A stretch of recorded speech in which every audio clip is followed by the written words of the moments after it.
안녕하세요. 저는 40대 후반의 주부입니다. 우연히 유튜브를 보다가 사연에 빠지다 채널을 알게 되어 구독하고 잘 듣고 있는데요. 어렸을 적에 엄마 따라 듣던 라디오 극장 같은 느낌도 나고 세상에 이런 다양한 사람들이 다 있구나 하면서 신세계를 경험하고 있는 중이죠. 그러다가 제가 요즘 황당하고 어이없는 사건을 겪게 되어서 하소연도 할 겸해서 이 사연에 빠지다에 글을 올리게 되었습니다. 지금 생각해도 이가 갈리는 일이라 정말 혈압이 오르는데요. 여러분들도 저처럼 화가 나실 수도 있지만 끝까지 잘 들어주셨으면 좋겠습니다. 저는 사실 결혼을 정말 잘못해도 한참 잘못한 여자입니다. 왜냐하면 제 남편은 처자식보다 시댁 식구들만 챙기려고 드는 마마보이 중에 상마마보이였거든요. 특히 남편은 시어머니와 짝짝꿍이 되어 저와 우리 애들은 뒷전이고 시댁의 종처럼 지내던 사람이었습니다. 결혼하기 전엔 저한테 잘해주겠다고 하더니 결혼하고 나서부터는 정말 자기 부모만 챙기는데 그 꼴을 보다 못해 제가 이혼을 하려고 하고 있습니다. 네, 저는 애들을 데리고 남편과 이혼을 하려고 준비 중에 있습니다. 제가 어쩌다 이런 지경까지 왔는지 여러분 궁금하지 않으신가요? 그럼 제 이야기를 시작해 볼게요. 오랜만에 저의 감정을 글로 적어보는 것이라 혹시 문법이 안 맞거나 글솜씨가 없을 수도 있겠지만 너그러운 마음으로 양해 부탁드립니다. 그리고 다 들으신 후에는 힘이 되는 댓글 달아주시면 감사하겠습니다. 저는 외동딸인데요. 아버지가 일찍 돌아가시고 홀어머니 밑에서 자랐습니다. 저희 아버지는 제가 고등학교 때 교통사고로 돌아가셨거든요. 아버지는 택시 운전사셨는데 졸음 운전을 하던 트럭을 피하지 못하시고 그 자리에서 즉사하셨다고 합니다. 저는 아버지의 시신을 보지 못했어요. 어린 제가 감당하기엔 너무 훼손이 심하다고 아버지를 검시한 의사와 경찰들이 말리더라고요. 아버지가 당하신 사고가 그만큼 끔찍했나 봐요. 그때 당시엔 저도 어머니도 너무나 슬펐어요. 아버지가 없는 세상에 덩그러니 둘만 남겨진 상황이었거든요. 주희야, 어쩌니? 이제 우린 어떡해? 내가 정신 차리고 있어야 하는데. 그렇지. 근데 나는 네 아버지 없이 어떻게 살아야 될지 정말 모르겠다. 엄마, 제발 진정하세요. 나도 슬픈데 그래도 아빠는 이미 돌아가셨잖아요. 그 사실을 뒤집을 순 없어. 엄마, 우리라도 정신 바짝 차리고 살아요. 네? 정신 놓으면 안 돼요, 엄마. 저희 친정아버지는 집안에서 내놓은 자식이셨습니다. 젊었을 때 무슨 잘못을 했는지는 저도 아는 바가 없어 말씀을 못 드리겠지만 아버지의 형과 남동생에게 을절을 당하셨다고 합니다. 그래서 아버지의 장례식은 쓸쓸하기 짝이 없었어요. 큰아버지도 작은아버지도 아마 제 아버지가 사고를 당해서 돌아가셨다는 소식조차 모르고 계셨을 거예요. 그래도 아버지의 형제들인데 제가 아버지 사고 소식을 알리려고 하니까 어머니가 저를 말리셨어요. 그 사람들, 아버지가 원망하며 살아왔을 그 형제들한테 전화를 왜 하니? 그냥 우리들끼리만 장례 치르자꾸나. 아버지도 그 매정한 네 큰아버지, 작은아버지 오시는 건 반기지 않을 거야. 어머니의 만류에 저는 어쩔 수 없이 고개를 끄덕였습니다. 그렇게 우여곡절 끝에 아버지의 장례는 끝이 났습니다. 어머니는 아버지의 고향에 있는 공동묘지에 아버지를 안장한 후 집에 와서 한동안 넋을 놓고 계셨습니다. 하지만 하루아침에 과부가 되어버린 제 어머니는 저를 데리고 어떻게든 살아가셨어야 했습니다. 아버지가 택시 운전 일을 하시는 동안 어머니는 따로 돈을 벌지 않고 저를 키우며 전업주부로 지내던 상황이었거든요. 아버지가 돌아가셨으니 이제 어머니가 집안의 가장이 되신 것이었습니다. 아버지가 트럭 운전사 과실로 돌아가셔서 피해자로 인정되어 합의금과 몇천만 원의 보험금이 나오기는 했지만 그것 가지고는 두 사람 사는데 턱없이 부족하기만 했어요. 결국 어머니는 일을 하러 사회로 나가셔야 했습니다. 어머니는 식당 설거지도 하시고 남의 집 가정부 일도 하시면서 저를 대학까지 보내셨습니다. 그러다가 정착하신 게 녹즙 배달이었어요. 요구르트 아줌마 있잖아요. 저희 어머니는 아직도 그 일을 하십니다.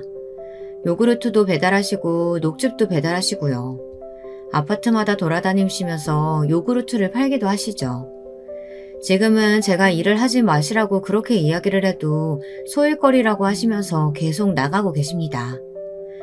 이젠 저희 왼수 같은 시댁 이야기를 좀 해야 될 차례네요. 시아버지는 노름에 미쳐서 젊었을 때부터 일만 저지르고 다니시는 분이었다고 하네요. 지금은 같이 사시지 않지만 시어머니를 많이 괴롭히셨던 분이에요. 제 남편은 그런 시아버지에게 꼼짝도 못하면서 시키는 대로 다 하기는 하지만 말이에요. 개인적인 생각이지만 저는 그런 아버지는 차라리 없는 게 낫다고 생각합니다. 다행히 시어머니는 그렇게 노름에 미친 시아버지에게 시달리면서 결혼 생활을 30년간 하시다가 최근에 이혼을 하시긴 했어요. 하지만 아직 깨끗하게 정리된 상태도 아니고요. 제 시아버지는 고향이 군산이신데요. 노름 때문에 가족들을 어지간히도 괴롭혀온 분이었습니다. 젊었을 때부터 선수라고 해서 노름판마다 쫓아다니면서 사기 화투를 치고 다니셨다고 하네요.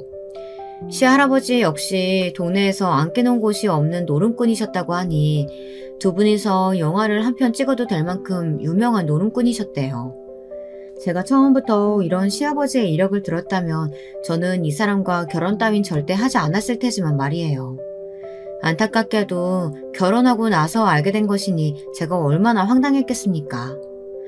그런데 역시 피는 못 속인다는 옛말이 괜히 나온 게 아닌 것 같아요. 제 남편도 은근히 내기도박 같은 걸 좋아하거든요. 남편은 결혼한 후 사업을 하고 있다가 한번 쫄딱 망한 적이 있었어요. 그때 백수가 되고 나서 인터넷 도박에 빠진 적이 있었답니다. 그것도 저 몰래 말이죠. 저는 그 사실을 뒤늦게 알고 너무 황당했어요. 그런데도 이 사람은 자기가 뭘 잘못했는지 모르더라고요. 남편은 오히려 적반하장식으로 저한테 이렇게 큰 소리를 치는 것이었습니다. 아니 그럼 매일매일 할 일도 없는데 나가서 뭐하란 말이야. 내가 제일 좋아하고 잘하는 거 하라며. 그래서 강원랜드 가서 돈 벌어다 준 건데 그것도 마음에 안 들어? 도대체 당신은 내가 어떻게 했으면 좋겠다는 건데? 당신 제정신으로 하는 소리야? 누가 도박으로 돈 벌어다 달라고 했어? 어디라도 취직해서 정당한 방법으로 돈을 벌어야지. 도박은 범죄에다 큰 잘못이야. 당신은 우리 애들 보기에 부끄럽지도 않아? 저에게는 남편과의 사이에 딸 둘이 있었어요. 딸들이 아주 어렸을 적에는 이 사람도 반듯하게 사회생활하고 사업해서 돈도 잘 벌고 가정적인 사람이었어요. 그래서 저는 이 사람에게 깜빡 속았던 거죠. 그런데 남편이 변하기 시작한 건 아마 따로 사시던 시아버지가 연락을 하기 시작하시면서부터였던 것 같습니다. 시아버지는 도박으로 폐가망신을 하셨으면서도 그 버릇을 못 끊고 어떻게든 돈을 빌려서 남편과 함께 한탕 크게 하고 싶어 했어요. 어느 날 시아버지는 건실하게 살고 있는 남편 앞에 나타나 이런 말을 하셨다고 하더라고요. 야, 진호야. 내가 요즘에 돈이 안 돌아서 돈을 벌 수가 없다. 2천만 원만 내놔라. 내가 하우스 가서 크게 한번 따면 금방 갚을 테니까 묻지도 따지지 말고 빌려줘. 아버지, 여기가 어디라고 오세요? 그만큼 살면서 엄마한테 돈 뜯어가셨으면 됐지 왜 저한테까지 이러시는 거예요? 뭐냐, 이놈이 머리 좀 컸다고 이 애비한테 반항이냐? 네가 순순히 안 내놓겠다는 거지? 그럼 내 힘으로 너한테서 돈 뺏어가면 그만이지. 처음에 남편은 크게 화내면서 시아버지를 회사에서 내쫓으려고 했다네요. 하지만 시아버지는 힘도 세셔서 남편을 한 방에 제압해버리셨다고 합니다. 그때 남편은 사무실 바닥에 밀쳐져서 허리를 크게 다쳤다고 하네요. 그리고 나서 시아버지는 남편 사무실에 금고를 뒤져서 2천만 원의 현금을 가지고 도망을 튀셨다고 해요. 그 때문에 남편은 직원들 주 월급을 아버님께 도둑맞아버리고 부랴부랴 대출을 했어야만 했습니다. 그 사람은 시아버지가 자기한테서 돈을 훔쳐가셨다는 이야기를 도저히 저에게 할 수 없어 비밀로 했다고 합니다. 제가 아직 말을 하지 않았는데요. 남편은 쫄딱 망하기 전에 청소업체를 운영하고 있었어요. 요즘 기업체나 사무실, 학원 등에서 청소를 해달라고 하는 수요가 많잖아요. 그래서 남편은 그 당시엔 어렵지 않게 사업을 운영하고 있었습니다. 알고 보니 시아버지는 그런 남편의 상황을 미리 다 알아보고 작정하고 돈을 뜯어가신 거였습니다. 남편은 그때 시아버지와 인연을 완전히 끊었어야 했다면서 지금은 후회하고 있죠. 하지만 저는 생각이 달랐어요. 그 사람은 좀 유약하고 우유부단한 성격이었거든요. 지금이라도 시아버지가 돌아와서 돈을 달라고 한다면 자기 아버지를 못 이기고 또 줄 사람입니다. 제가 남편과 결혼하기 전 이런 사실을 다 알았더라면 좋았을 텐데요. 그러나 그때는 뭐에 콩깍지가 씌었는지 저한테 잘해주는 사람인 줄만 알았습니다. 청취자 여러분들도 남편에게 속아서 결혼했다 이런 느낌 드시는 분들 좀 많이 계시겠죠. 하지만 저는 그게 좀 심해요. 남편이 결혼하자마자 돌변했다면 좀 더 빨리 기대를 줬고 빨리 이혼할 수 있었을 텐데 그러지 못했던 것이 한이 됩니다. 어쨌든 남편은 결혼 초부터 시어머니한테만 각별했습니다. 그것도 저는 어떻게든 이해해 주려고 했어요. 시아버지가 성격이 난폭하신 데다가 아들은 집에서 남편 하나뿐이고 누나가 있지만 멀리 살면서 시댁과는 거의 왕래가 없었거든요. 솔직히 말하면 시누이는 시댁에서 없는 사람이나 마찬가지예요. 시아버지의 도박 중독과 폭력에 견디다 못해 집에서 나가 혼자 미국행 비행기를 타버렸거든요. 그래서 시어머니가 의지할 자식은 솔직히 남편 한 사람밖에 없었어요. 거의 외동아들이나 마찬가지죠. 저도 외동딸인데 시댁에도 사촌들도 없고 하니 저희 애들은 태어났을 때부터 시어머니께 엄청 예쁨을 받고 자랐어요. 집에서 5분 거리의 시댁에 주말마다 가야 하는 형편인데 그래도 시어머니는 저희 부부가 애들을 데려오면 그렇게 좋아하셨습니다. 아이고 우리 강아지들 왔어? 이 할머니가 만난 거 많이 만들어놨다. 그러니까 맛있게들 먹고 가. 그리고 갈 때는 이 할머니 용돈도 좀 주고 가라. 네? 어머니 그게 무슨 말씀이세요? 이 사람이 어머니 용돈 안 드리는 것도 아니고. 아이고 얘 농담이다 농담. 내가 이제 초등학교 들어간 애들한테 무슨 돈을 바라겠어. 저희 시어머니는 시아버지의 강압적인 성격에 못 이겨 30년도 넘게 기 한 번 못 펴고 사신 분이셨습니다. 그래서 시아버지가 집을 나가신 뒤에도 아들 눈치를 보셨고 하다못해 손녀딸들이 크자 그 애들의 눈치도 보셨어요. 그래서 남편의 사업이 망하기 전에는 집에 가기 전에 어머니께 용돈도 쥐어드리고 남편 모르게 옷도 사다 드리고 했었습니다. 그랬더니 시어머니는 저에게 눈물까지 흘리며 고마워하셨습니다. 하지만 얼마 지나지 않아서 시어머니는 점점 저에게 말도 안 되는 꼬투리를 잡으시며 저를 미워하시기 시작했어요. 얘 며느리야, 너는 내가 우습게 보이는 거지? 너 내가 뒷방 늙은이라고 만만하게 생각하냐? 어머니 그런 거 아니에요. 또 무슨 소리 듣고 오셔서 그러시는 거예요. 아니 옆집 할망구는 아들 며느리가 칠순이라고 잔치도 해줘 해외여행도 보내줘 중국 장가겐가 거기도 갔다 왔다고 하더라. 근데 너는 뭐 하는 거니? 이 시애미는 그저 만만히 볼 늙은이라고 생각하는 거지? 어머니 옆집 할머니 아들은 돈을 잘 버니까 그러죠. 어머니 아들은 지금 백수라고요 백수. 답답해. 제 속을 누가 알아요. 어머니까지 이러시면서 어떡해요. 거짓말 좀 하지 말어. 내 아들이 왜 백수야?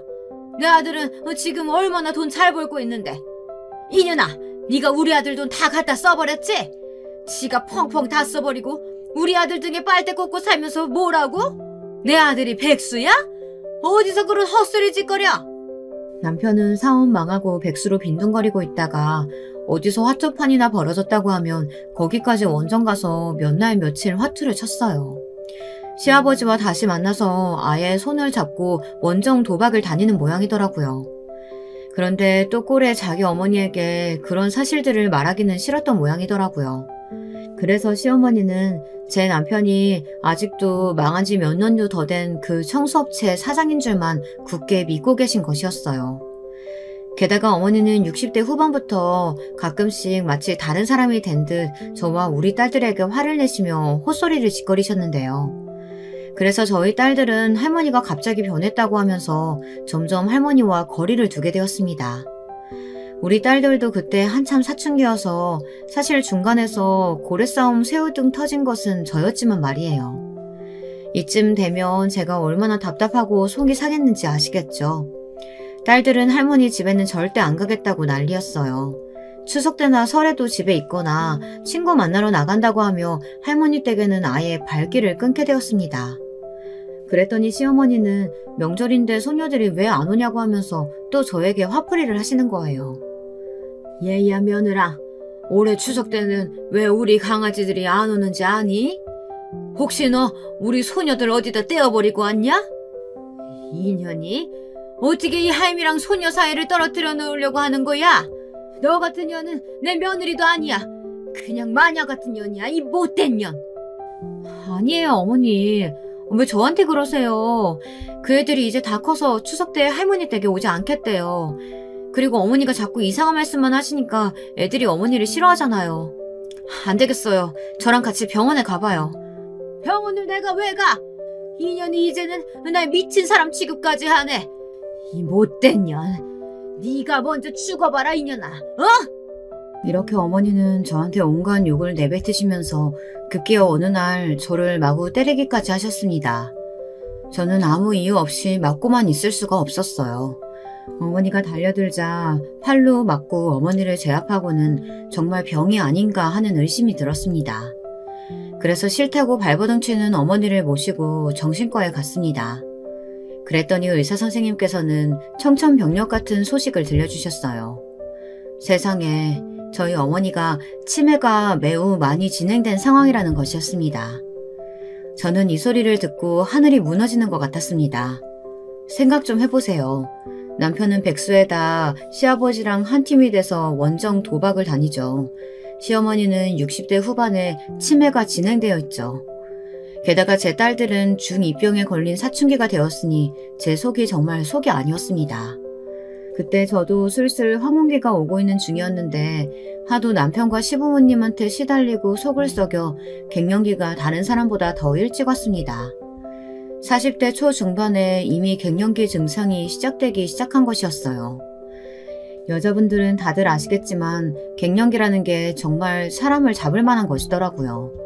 한겨울에도 자다가 더워서 벌떡 일어나고 이상하게 밤에 잠도 잘 안 오고요. 그리고 애들에게도 마냥 잘해줄 수가 없더라고요. 아이들이 말을 안 듣기 시작한 후부터 저는 조그만 일에도 화를 벌컥 내게 되었습니다. 애꿎은 아이들에게 화풀이도 많이 했고요. 지금은 저도 애들에게 그랬던 제가 부끄럽고 미안한 마음이 듭니다. 그뿐만이 아니에요. 골다공증 때문에 관절염까지 생기더라고요. 40대 초중반에 관절염 진단을 받으니 참 기가 막히더라고요. 아직 40대면 한창 건강해야 하고 일해야 될 나이인데 남편은 저렇게 정신 못 차리고 백수로 지내고 시아버지는 몇 년 만에 훌쩍 나타났다가 남편에게 돈이나 뜯어가고 집안이 이러니 뭐 제가 아픈 게 어쩌면 당연한 수순이었을지도 모르겠습니다. 남편은 시아버지의 상화에 대출까지 끌어다가 노른 빚을 5, 6천이나 졌더라고요. 저에게 말도 하지 않은 채로 말이죠. 이런 상황에서 어떻게 저라고 제정신으로 살 수 있겠어요. 저 역시 답답하고 속이 썩어나더군요. 이렇게 심란한 상황에서도 남편은 재취업 같은 건 아예 생각도 하지 않고 그저 집에서 빈둥거리고 놀기만 하더군요. 아직 50도 안 되었는데 사업하던 거 다 말아먹고 집에만 있는 남편을 여러분들은 그냥 두고만 볼 수 있으시겠어요? 애들은 아직 중학생, 고등학생인데요. 저는 처음엔 남편을 달래도 보고 이혼하겠다고 싸우기도 많이 했습니다. 하지만 변하지 않는 남편에게 기대하는 마음이 점점 없어져 가기 시작했어요. 저라도 어떻게든 뭐라도 해야겠다 싶었죠. 그런데 문제는 저도 경력 단절녀라는 것이었어요. 결혼 전에는 잘 나가던 광고회사에 다녔었지만 애들 낳고 시어머니는 애 봐주기 싫다고 하시고 친정엄마에게 맡기려니 친정엄마는 일을 하고 계셨으니까요. 도저히 엄마에게 일 그만두고 애 봐달라고 할 수가 없었습니다. 어쩔 수 없이 일 그만두고 애들만 키운 지가 15년이 다 되어가는데요. 그동안 날씬했던 몸은 펑퍼짐한 아줌마가 되어 있었으니 어디 나가서 일할 자신이 없어졌습니다. 그래도 목구멍이 포도청이라 이력서를 써서 사이트에 올리고 서류에 합격이 되어 면접을 보러 갔습니다. 그러나 제 얼굴과 외모를 본 면접관들은 말없이 불합격 통보를 주더군요. 아니, 그냥 불합격했다고만 말하는 사람들은 그래도 나아요. 어떤 회사의 면접관은 면접을 보는 자리에서 저에게 이런 막말을 하더라고요. 솔직히 이 정도 경력에 그런 얼굴하고 몸매로는 광고회사에서 일하시기 힘드시네요. 다른 일자리 알아보시죠. 격리 같은 거 있잖아요. 아니면 동네 아르바이트? 아니, 안 뽑을 거면 그냥 불합격했다고 통보하면 되지. 왜 이렇게 대놓고 앞에서 사람을 망신 주는 건가요? 됐어요. 나도 이딴 거지 같은 회사에서 일하고 싶은 마음 요만큼도 없네요. 난 참 재수가 없으려니까. 그렇게 면접을 가서 사람들에게 상처받고 한동안 집안에 틀어박혀 지냈습니다. 계속 회사나 알바 면접에서 떨어지니 저까지 이상해질 지경이더라고요. 하지만 저는 불고래의 의지로 참아냈습니다. 참고 있다 보면 좋은 날 오겠지. 남편이 다시 돈을 벌어오지 않을까? 이런 행복 회로를 돌리면서 겨우겨우 버티고 살았어요. 그러면 안 되는 거였는데 말이죠. 제 속은 점점 더 썩어가기 시작했어요. 그 마음의 병이 몸의 증상들로 나타났는지 어느 날 열이 많이 나고 몸이 이유 없이 여기저기 아픈 거예요. 저는 갱년기 증상이려니 해서 대수롭지 않게 넘어갔습니다. 하지만 열이 며칠간 떨어지지 않아 기침도 나고 목이 띵띵 부었습니다. 그때서야 심각성을 느낀 저는 병원에 가보았어요. 그랬더니 글쎄 갑상선에 이상이 있다는 거였습니다. 어쩐지 자꾸 피곤하고 기력도 없고 손이 떨리고 하는 게 그동안 그래서 그랬었나 하는 생각이 들더라고요. 갑상선 이상이 있으면 최소 1, 2년 이상 약을 먹어야 한다는 말을 듣고 전 하늘이 무너지는 것 같았어요. 그리고 시어머니 얼굴과 애들 얼굴이 떠올랐습니다. 내가 없으면 치매인 시어머니는 어떻게 되는 걸까? 게다가 우리 애들은 아직 대학도 못 갔는데 사업 한번 망했다고 다시 재취업할 생각도 없는 무심하고 책임감 없는 인간을 어떻게 믿고 살아야 되지? 온갖 비관적인 생각이 다 들었습니다. 이때야말로 정말 죽고 싶더라고요. 그냥 다 놓고 죽어버리면 편할 텐데 이런 안 좋은 생각들이 들어서 견딜 수가 없었어요. 하지만 그러자니 무엇보다 우리 딸들의 얼굴이 눈에 아른거려서 마음대로 죽지도 못하겠더라고요. 남편이 계속 저렇게 정신을 못 차리고 되는 대로 사는데 저까지 없으면 우리 애들 방치돼서 결국은 보육원에 가야 될 것 같은 거예요. 그런 무서운 생각이 들자 저절로 주먹이 쥐어지고 이를 악물고 살아야겠다는 생각이 들었습니다. 그래서 다만 3, 40만 원이라도 벌어야겠다고 생각하고 번역 일이나 집에서 할 수 있는 재택근무를 알아보았습니다.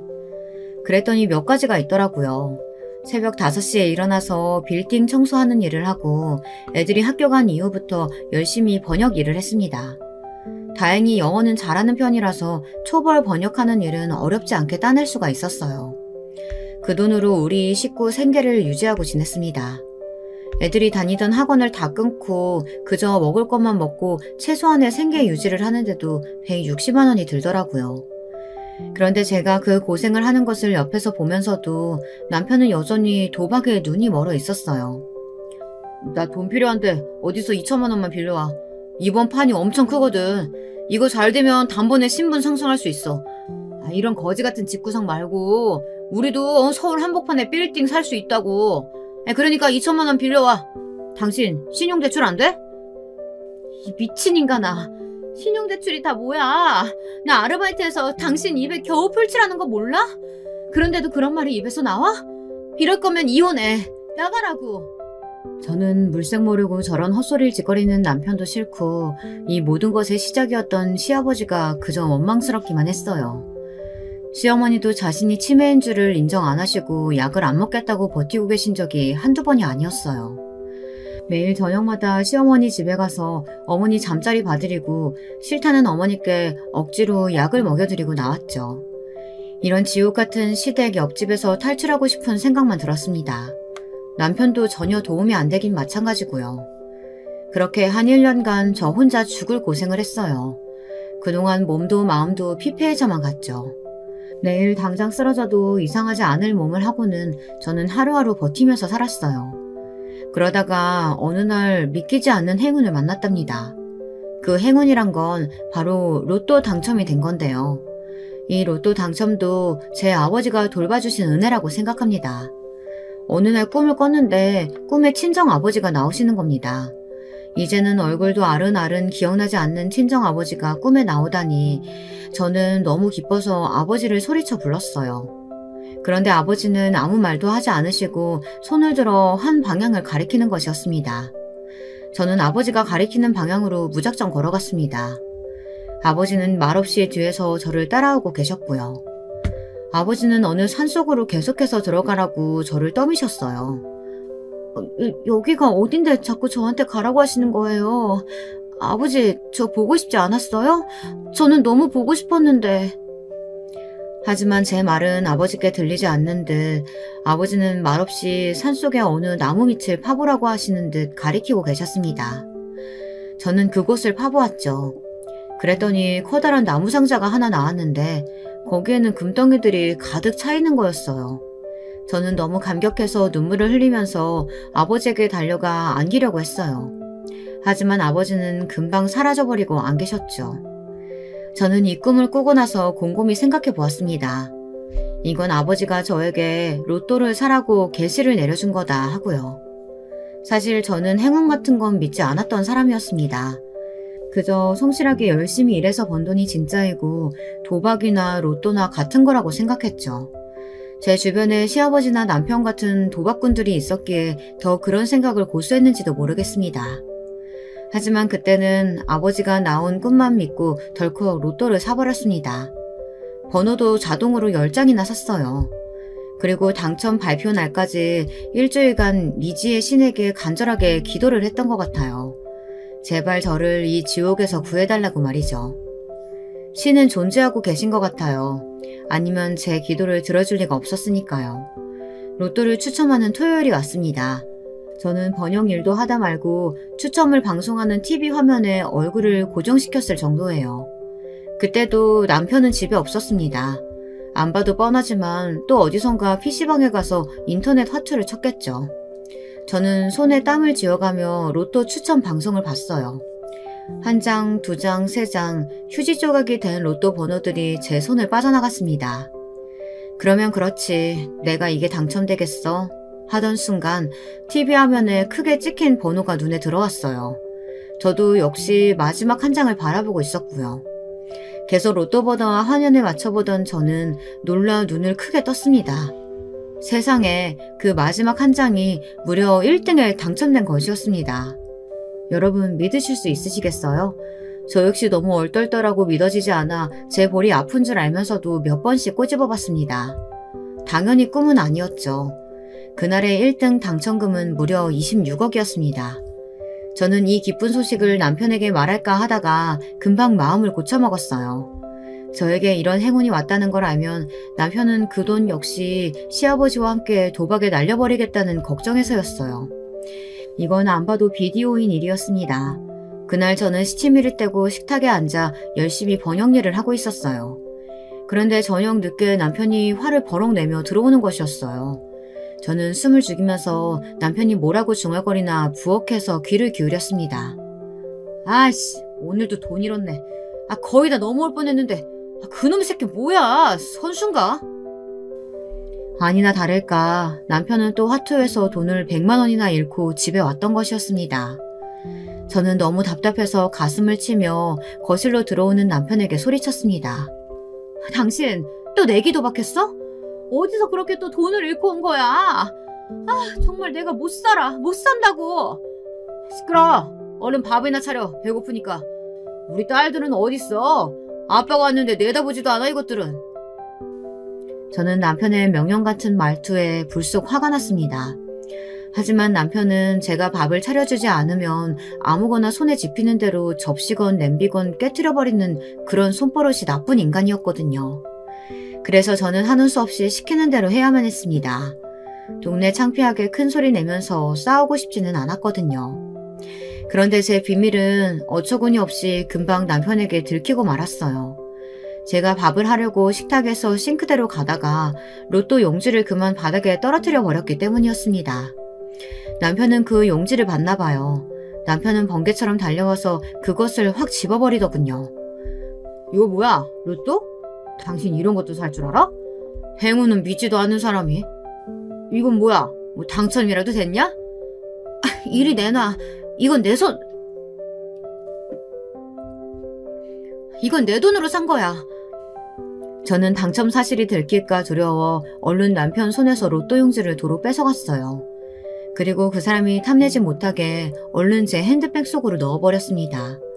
남편은 제가 로또를 구겨버리지 않자 재빠르게 이게 당첨된 것임을 알게 되었고 저에게 꼬치꼬치 캐물었어요. 정말 범인이라도 취조하는 형사처럼 말이에요. 로또는 언제 산 것이냐, 몇 등이나 당첨된 거냐, 이런 귀찮은 물음들에 저는 콧방귀만 흥흥 끼면서 대꾸도 하지 않았습니다. 그때는 정말 남편이 꼴도 보기 싫었거든요. 남편과 저는 얼굴만 마주치면 싸우는 지경이었으니까요. 제가 대답을 전혀 하지 않자 남편은 울그락불그락 얼굴빛이 변하더니 갑자기 저를 돌려 세워놓고는 낮게 으르렁거리며 말했습니다. 이 옆에 내가 너 진짜 죽고 싶어? 바른 대로 말 안 하면 한 대 맞을 줄 알아? 저는 남편이 정말 뺨을 때릴 것처럼 팔을 치켜 올리자 눈을 질끈 감았습니다. 저 소뚜껑 같은 손으로 뺨을 맞으면 머리가 어질어질할 것 같았어요. 저는 눈을 꼭 감은 채로 악에 받쳐 소리를 빽빽 질렀습니다. 그래, 때려봐. 그럼 너랑 진짜 이혼이야, 알아? 네가 뭔데 내 로또 당첨에 관심을 가져. 너 같은 새끼한테는 절대 안 가르쳐줘. 남편은 제 멱살을 잡고 부들부들 떨다가 입을 앙 다물며 저를 놓아주었습니다. 남편은 막상 저를 때리려니 제가 경찰에 신고라도 할까봐 두려웠던 건가 봐요. 그리고 버럭 화를 내며 빨리 밥이나 가져오라고 소리를 지르더군요. 저는 남편이 예뻐서가 아니라 더 이상 내 로또 용지에 관심을 갖지 못하게 할 요량으로 그날은 전부 남편이 시키는 대로 했어요. 남편은 밥을 먹으며 소주를 연거푸 마셔댔고 저에게 가까이 와서 앉아보라고 했습니다. 그러더니 대뜸 저한테 로또 당첨된 돈을 달라고 하는 거예요. 저는 너무 기가 막혀서 말도 안 나오더라고요. 미쳤냐? 내가 너한테 돈을 주게? 그 돈 받으면 다시 도박할 거 내가 모를 줄 알아? 그게 아니야, 여보. 나도 이제 이 생활 지긋지긋해. 그러니까 마지막으로 딱 한 번만 따면 손 털게, 응? 내가 지금 당신한테 말을 안 해서 그렇지 사채업자가 곧 이 집에 들어닥칠 판이라고. 당신 설마 내가 돈 못 갚아서 장기라도 팔길 바래? 남편은 술에 취한 모습이었지만 그 눈을 보니 감절함이 좀 묻어 있었습니다. 저는 마지막으로 한 번 더 속는 셈 치고 남편에게 빚이 전부에서 얼마냐고 물었어요. 그랬더니 남편이 도박으로 진 빚만 거의 1억이 된다는 거예요. 저는 정말 열이 받아서 그 자리에서 쓰러질 뻔했지만 겨우겨우 마음을 추스리고 말했습니다. 그래, 내가 로또 2등 당첨돼서 1억까지는 당신 줄 수 있으니까 그 돈으로 당신 앞으로 된 빚 싹 다 갚고 당신도 정신 차리고 새 출발해. 알겠어? 아니면 나 당신이랑 이혼하고 이 돈으로 그냥 우리 애들 데리고 사라져 버릴 거니까. 명심해야 돼. 알았어. 그동안 나도 마음 편하지 않았다고. 우리 아버지 때문에 이 꼴 되어버렸지만 도박 따위 건드리고 싶지도 않았어. 나 이제부터 정신 차릴게. 나만 믿어, 어? 저는 그 다음날 로또 당첨금을 찾고 아무도 모르는 통장 하나를 만들어 거기다 26억을 고이 모셔뒀습니다. 그리고는 제 월급 통장에 1억을 이체해가지고 있다 남편이 오는 날에 현금으로 찾아서 내밀었어요.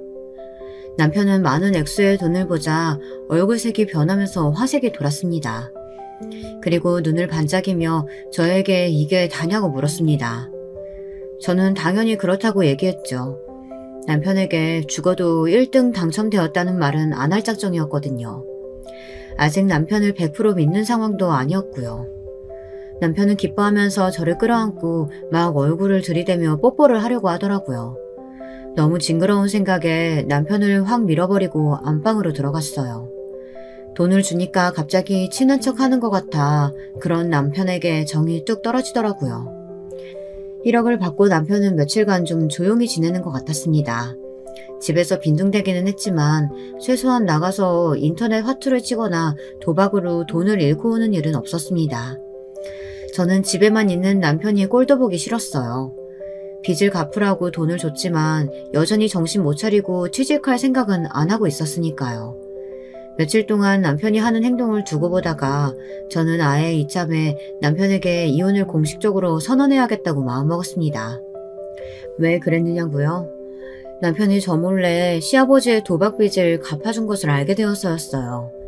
자기 빚도 급한데 남편은 자기 빚은 갚지도 않고 시아버지에게 전화가 오자 그 돈을 시아버지에게 홀라당 다 뺏기고 말았던 거예요. 시아버지는 또 어디서 돈을 잃고 오셨는지 남편에게 급하게 전화를 하셨다고 합니다. 정말 어디서 시아버지가 바로 그 타이밍에 튀어나오는지 기가 막힐 정도였어요. 정말 남편의 시아버지가 맞는지 의심이 되는 그런 시아버지였습니다. 시아버지는 남편에게 전화로 이렇게 말씀하셨답니다. 얘 진호야, 내가 지금 사채업자한테 쫓기는 중인데 그 사람들한테 잡히면 나 그냥 죽어. 그러니까 내가 말하는 곳으로 네가 갖고 있는 돈 전부 인출해서 가지고 나와. 알았지? 아니면 이 아버지 비명에 간다. 아버지 좀 살려줘. 어? 아버지 어디에요? 또 선수들한테 작업당하신 거예요? 아니 저도 빚밖에 없는데 어디서 돈을 구해와요. 안 돼요. 이젠 아버지가 알아서 하세요. 죽든지 말든지. 이번에는 저도 절대 못 도와드려요. 그럼 이 애비가 죽게 내버려둘 거란 말이냐? 이놈 새끼 먹이고 입히고 키워놨더니 은혜를 원수로 갚어? 다 필요 없고 얼른 애비가 시키는 대로 해. 아니면 정말 큰일 날 줄 알아. 네 엄마 집으로도 이 사채업자 깡패 새끼들이 들여닥칠 거란 말이야. 네? 엄마가요? 우리 엄마 위험하면 나 당신 절대로 가만 안 둬. 남편은 다급하게 집을 나가면서 저에게 소리쳤습니다. 시아버지를 만나고 오겠다고요. 저는 걱정이 돼서 시어머니가 계신 제 집에서 5분 거리의 시댁에 갔습니다. 그랬더니 시어머니는 점심을 잘 드시고 주무시고 계시는 게 아니겠습니까? 시아버지는 남편에게 거짓말을 하셨던 겁니다. 저는 남편에게 다급하게 전화를 걸어 어머니는 무사하시니 시아버지의 실수에 속아 넘어가지 말라고 말을 하려고 했습니다. 하지만 남편은 운전 중이었는지 전화를 받지 않았습니다. 저는 2번, 3번 전화를 걸었지만 끝내 남편은 그날 시아버지를 만나 1억 원이 든 보따리를 뺏기고 오고 말았습니다. 그 사실을 아주 나중에 알게 된 시어머니는 통곡을 하시면서 시어머니의 남편을 원망하셨지만 이미 엎질러진 물이었어요. 남편은 결국 본인 앞으로 진 도박빚을 갚지 못하고 유치장에 갇히고 말았습니다. 노름꾼들과 짜고 내기 도박을 한 정황도 드러났고요. 시아버지에게 속아서 제가 준 1억을 다 날리고 깜빵에 들어간 남편을 보니 저는 이제 더 이상 남편한테 기대할 것이 없음을 알았습니다. 그래서 당장 친정 어머니를 찾아가 남편과 이혼하겠다고 말했습니다. 이젠 나도 지쳐. 더 이상 이 인간이랑 못 살겠어, 엄마. 저 그 인간하고 이혼해야겠어요. 이혼하는 게 맞겠죠? 그래. 어떻게든 우리 소녀들이랑 너는 내가 먹여 살릴 테니까 걱정 말고 이혼해. 정서방 그 사람 처음엔 사람 좋아 보였는데 어떻게 그렇게 하루아침에 망가지니? 도박이라니. 네 시아버지도 그렇고 정서방도 그렇고 다시 만나서는 안 될 사람들이구나. 그냥 시어머니랑 너희 집 다 정리하고 우리 집에 와서 살자. 너는 아무 걱정하지 마라. 내가 너희들은 다 먹여 살릴 수 있으니까. 그제야 저는 안심하고 어머니께 로또 복권에 당첨된 사실을 다 말씀드렸습니다. 25억이 든 저의 비밀 통장도 보여드렸고요. 그랬더니 어머니는 눈을 휘둥그렇게 뜨고 경악하셨습니다. 세상에, 이게 꿈이야 생시야. 우리 딸이 복권 1등에 당첨됐다고? 정말 믿을 수가 없구나. 어쩌다가 복권을 사게 된 거야? 이 엄마한테 자세하게 말 좀 해보렴. 엄마, 이건 다 돌아가신 우리 아빠의 은덕이에요. 꿈에 아버지가 나와서 저에게 행운을 가져다 주신 거라고요. 우리들도 이제 고생 끝이에요. 엄마도 더 이상 야구르트 아줌마 같은 거 안 해도 돼요. 이 돈으로 우리 아무도 모르는 곳에 가서 멋지게 살아요. 네? 그날 저는 오랜만에 친정엄마와 둘이 끌어안고 아이처럼 엉엉 울었습니다. 돌아가신 아버지 얘기를 하며 밤을 지샜고요. 저는 당장 짐을 싸서 친정엄마 집으로 옮기고 아이들을 전학시켰습니다. 딸들은 처음엔 영문도 모르고 전학 가기 싫다고 했지만 저는 이제 우리는 아빠 없이 살아야 한다고 하면서 애들에게 전학을 가야만 하는 이유를 말해주었어요. 첫째 딸은 그래도 속이 깊어서 그런지 금방 이해했어요. 외할머니 동네에 가서도 열심히 살겠다고 했습니다. 하지만 문제는 중2병 둘째 딸이었어요. 둘째 딸은 친구들이 없는 지역으로 가는 건 싫다면서 차라리 친할머니와 살겠다고 고집을 부렸습니다. 엄마, 난 안 가. 차라리 이 동네에서 친할머니랑 살래. 내 친구들 다 여기 있는데 어떻게 그 먼 데를 가? 완전 다른 동네잖아. 서울 시내도 아니고. 너 친할머니 아직도 치매 앓고 계시는 거 몰라? 그럼 네가 친할머니 밤마다 약 드리고 감시하고 살아야 돼. 너 그래도 좋아? 그리고 네 할머니가 약 안 드시기 시작하면 너 때리고 욕하고 괴롭힐 텐데 그래도 좋냐고. 저는 둘째 딸을 겁주느라 조금 과장을 하긴 했지만 시어머니는 남편이 모시지 않으면 치매가 점점 더 심해지실 게 뻔했어요. 그런데 남편은 유치장에 갇혀 있으니 시어머니의 수발을 누가 들어야 할지도 문제였습니다. 둘째 딸은 제가 그런 말을 하자 전학 안 가겠다는 소리가 쏙 들어가 버렸습니다. 아무리 그래도 치매인 시어머니를 어린 딸에게 맡길 수는 없었으니 말이에요. 생각한 끝에 저는 낮 동안 시어머니를 요양보호소에 넣고 저녁에는 간병인을 써서 시어머니를 돌봐드리기로 했어요. 시아버지와 남편은 믿지만 시어머니에겐 무슨 죄가 있겠어요. 그러니 저는 어머니에게만큼은 냉정해지고 싶지 않았습니다. 시어머니는 제가 얌전히 집에서 기다리면 남편이 곧 올 거라고 말해주자 그제야 잠잠해졌어요. 저는 친정으로 이사를 마친 후 전 남편과 살던 집을 부동산에 내놨습니다. 그리고 유치장에서 교도소로 이감된 전 남편을 찾으러 갔습니다. 제 남편은 제가 면회를 신청하기를 마치 기다렸다는 듯 저를 보자마자 저 자세로 나왔어요. 당신 마침 잘 왔다. 나 여기서 좀 빼줘. 당신 돈 있지? 설마 로또 2등 맞은 게 1억이 전부는 아닐 거 아니야. 어? 얼른 변호사 좀 구해다 줘. 나 진짜 여기 있기 싫어. 깜빵에 조폭들도 있고 너무 무섭단 말이야. 웃기고 있네.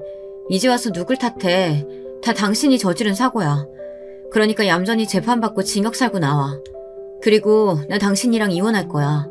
도저히 당신 같은 구제불능하고는 같이 살 수가 없다. 난 마지막 기회 줬고 그 기회 차버린 건 바로 당신이야.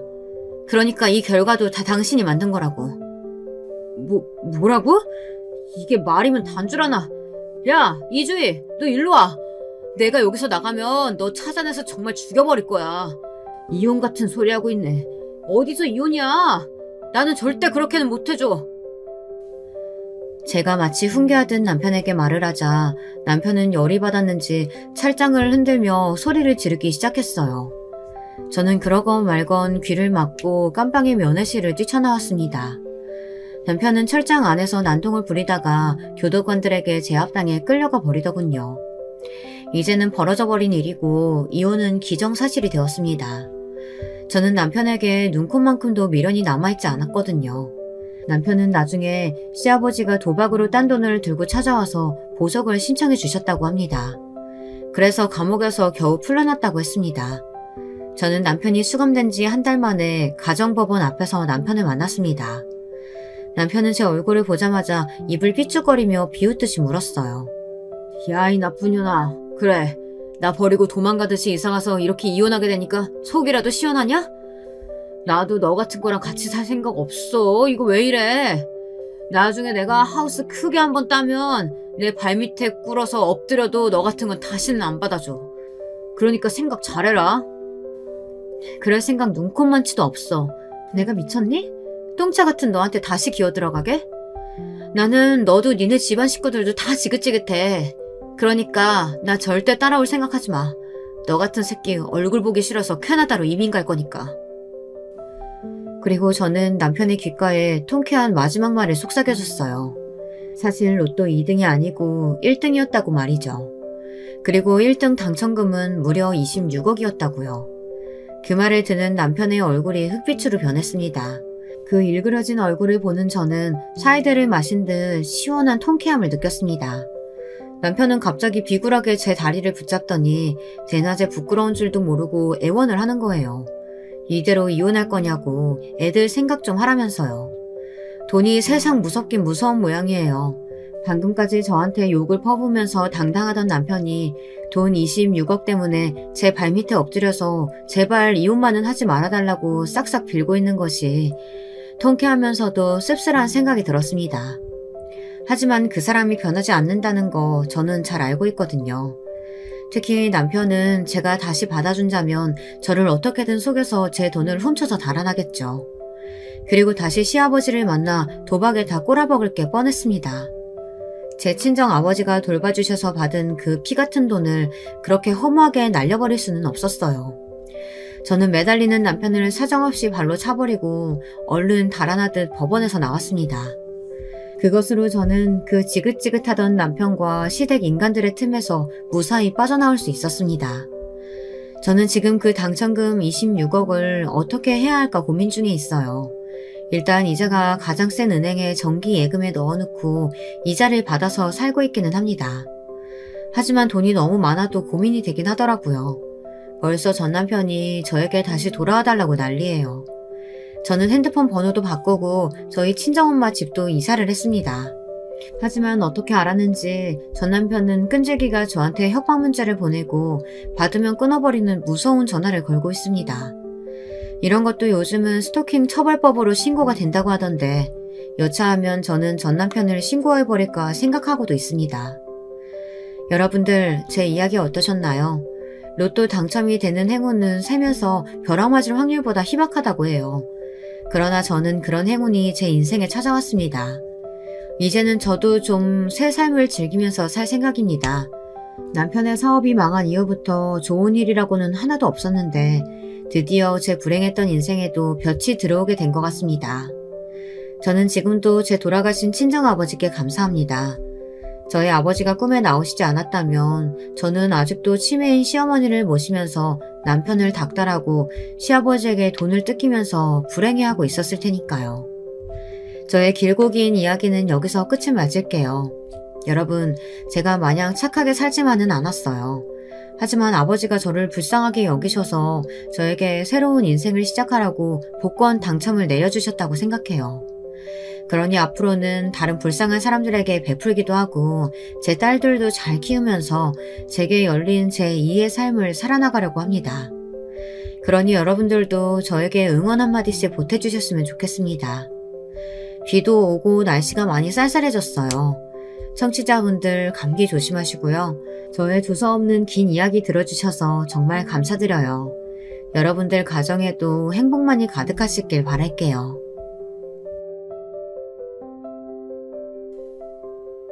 여러분, 두 번째 사연 시작하기 전에 좋아요, 구독 꼭 눌러주실 거죠? 그럼 두 번째 사연 바로 시작합니다. 안녕하세요, 여러분. 제가 살다가 이런 곳에 사연까지 보내게 될 줄은 저도 상상하지 못했는데요. 요즘 유튜브를 통해 사연을 듣는 게 낙이라 여러 사연을 듣다 보니 문득 제 이야기도 한번 털어놓아 보고 싶다는 생각이 들었습니다. 제 이야기는 다름 아닌 딸과의 사연입니다. 경기도의 조용한 마을에서 태어난 저는 소박하고 성실한 부모님 슬하에서 평범하게 자랐습니다. 그리고 고등학교를 마치고 중매로 결혼을 하게 되었죠. 남편은 시집간 사촌언니가 소개한 집안의 아들이었는데 형편이 많이 부유하진 않아도 어느 정도 먹고 살 만한 집의 아들로 부모님이 성실하고 인품 좋으시기로 평판이 좋다고 했습니다. 우리 부모님께서는 그런 점잖은 집안이라면 저를 시집 보내도 좋다고 생각하셨어요. 집안 형편 때문에 대학을 가려면 제가 등록금을 마련해야 하는 처지였던지라 무리를 해서 대학을 가고 싶지도 않았고 부모님께서 일찍 시집가서 남편 의지하며 알콩달콩 사는 것이 여자의 행복이라고 하셨던 이야기에 설득되어 결혼을 하게 되었죠. 남편에게는 여동생이 한 명 있었어요. 나이가 6살쯤 차이 나는 동생이었죠. 저는 결혼 준비를 하면서 어린 신우가 귀엽기도 하고 해서 같이 말벗을 해주었어요. 신우도 제가 언니처럼 느껴졌는지 새언니 새언니 하면서 잘 따랐죠. 남편과 결혼을 한 이듬해 저는 임신을 하고 딸을 낳았습니다. 남편은 성실하게 일했고 저는 적은 돈이었지만 꼬박꼬박 저축을 하면서 야무지게 재산을 불려나갔죠. 그렇게 조금씩 노력하다 보면 형편이 좋아질 거라 생각했습니다. 그러나 제 인생은 순탄하지가 않았습니다. 그럭저럭 무난하게 결혼 생활을 10년쯤 했을 때 너무 젊은 나이에 시부모님이 돌아가시게 된 겁니다. 두 분은 집안 행사 때문에 차를 타고 지방으로 가셨다가 고속도로에서 큰 교통사고가 나는 바람에 그만 그 누구도 생각하지 못한 나이에 세상을 떠나게 되셨습니다. 그리고 신우는 저희 집에 함께 살게 되었죠. 그렇게 우리 가족은 시부모님의 사고 이후 약 1년여간을 힘들어하다가 겨우겨우 충격을 추슬러 갔어요. 시간이 약이라는 말이 있죠. 부모님을 잃고 힘들어하던 신우와 남편은 시간이 흐르자 자신의 생활을 찾아갔습니다. 신우는 취업 준비를 하고 있었는데 진로를 정하지 못해 갈팡질팡하자 남편은 신우에게 돈을 주면서 승무원 준비를 해보라고 했어요. 남편은 승무원 하려면 어느 정도 외모도 본다고 하니 헬스장 다니면서 살도 빼고 열심히 한번 해보라고 신우를 격려해 주었죠. 승무원은 여행 다니는 것을 좋아하는 신우에게 딱 맞는 직업 같았어요. 키도 크고 영어 전공자이기도 했거든요. 결국 신우는 국내 비행을 주로 하는 항공사에 들어갔습니다. 완전 메이저 항공사는 아니었지만 경비행기가 선호되는 요즘 안정적인 직장이었고 나이와 학벌을 불문하고 동안의 호감형 인상을 선호하는 곳이라 신우가 그곳에 취직을 성공한 것에 우리 가족은 모두 기뻐했습니다. 신우는 그렇게 승무원이 되었습니다. 살을 빼고 외모를 가꾸니 어느 순간부턴 제가 봐도 너무 예쁜 아가씨의 모습으로 신우는 환골탈태를 했어요. 여자에게 다이어트가 극지 않은 복권이라는 표현이 있다던데 정말 살을 빼고 피부 관리를 하는 것만으로도 신우가 많이 달라 보였습니다. 그리고 승무원 유니폼이 정말 잘 어울렸어요. 일을 시작하고 나서 신우는 수많은 남자 승객들에게 대쉬를 받았습니다. 많은 사람이 자신의 명함을 건네거나 데이트 신청을 한다고 했어요. 신우는 그렇게 많은 남자를 만나고 다니게 되었습니다. 동료 승무원들에게 소개팅도 받고 좋은 조건의 전문직 남자들이 신우에게 매달리기 시작했습니다. 그 중에는 변호사도 있었고 의사도 있었어요. 뭐랄까 헛바람이 들었다고 해야 되나? 승무원 일을 하고 남자들의 구애를 받으면서 신우는 가방이며 옷이며 사치를 부리기 시작했고 저와 남편의 말을 무시하기 시작했어요. 예를 들면 이런 식이었습니다. 너 요새 뭐 하길래 이렇게 늦게 들어와? 남친 사귀고 그런 거 다 좋은데 내가 걱정할 일은 없는 거겠지? 오빠가 뭘 한다고 그래. 내가 알아서 잘 만나고 있으니까 신경 쓰지 마. 괜찮은 사람 있으면 인사도 시키고 자기 개발도 하고 그래야지. 저축은 하고 있어? 으이그 또 시작이다. 저놈의 저축 타령. 오빠 내가 그랬잖아. 요즘은 그런 시대가 아니라고. 나는 그렇게 가늘고 길게 안 살 거라니까. 아 밥맛 떨어져. 언니 저 그냥 출근해요. 급기야 밥상머리에서 이런 다툼이 잦아지자 신우는 나중에는 집에서 밥도 잘 먹지 않더군요. 아무리 말려도 듣질 않고 남자들과 약속이 하루에 2-3건씩인데다 비행이 없는 날이면 항상 밤늦게 술에 취해 들어오곤 했습니다. 일이 없는 날 낮에는 백화점에서 살다시피 했고 한 달 월급을 몽땅 쏟아부어 가방이나 옷을 사는 것도 부지기수였죠. 저는 나날이 예뻐지는 신우의 모습이 부럽기도 했지만 한편 위태로워 보였어요. 저렇게 불나방처럼 살다가 혹시 또 안 좋은 일이 생길까 걱정이 되었습니다. 제 마음속의 신우는 여전히 처음 만났을 때 본 그 귀여운 여학생이었으니까요. 뭐랄까 물가에 내놓은 애 같다거나 할까요? 저렇게 막 남자를 만나고 다니다가 혹시 안 좋은 일이 생기면 어쩌나. 왜 뉴스 보면 데이트 폭력 같은 것도 많고 세상이 험하잖아요. 제가 그런 것들로 잔소리를 할라치면 신우는 언니 사는 게 심심해요? 그런 뉴스 나오는 일이 나랑 무슨 상관이에요. 나는 순하고 내가 하라는 대로 다 해주는 조건 좋은 남자만 만나요. 그런 나쁜 놈 딱 보면 안다고요. 나 이따 비행 나가야 하니까 좀 쉬게 잔소리 그만하고 좀 나가요. 독립을 하든지 해야지 원. 하며 제 이야기를 전혀 듣지 않았어요. 신우가 30살이 되던 해 신우는 그렇게 고르고 고르더니 드디어 결혼할 남자라면서 한 남자를 데려왔습니다.